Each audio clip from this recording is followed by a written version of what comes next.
காயத்ரி ரகுராம் அதிமுகல இணைஞ்சிருக்காங்க.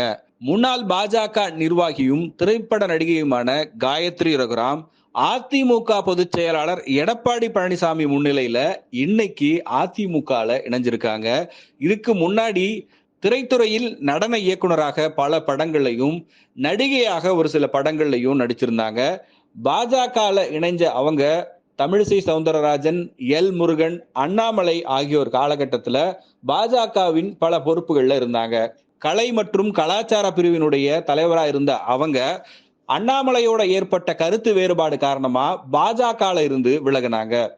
தொடக்கத்துல பிரதமர் மோடியினுடைய தீவிர ஆதரவாளரா இருந்த அவங்க ஒரு கட்டத்துல பாஜகவில் இருந்து விலகிய பிறகு தீவிர பாஜக எதிர்ப்பாளர் என்கிற அடையாளத்துக்கு மாறினாங்க. தன்னுடைய ட்விட்டர் பக்கத்துல பாஜக குறித்தும் அண்ணாமலை குறித்தும் கடுமையான விமர்சனங்களை முன் வச்சுக்கிட்டு இருந்தாங்க.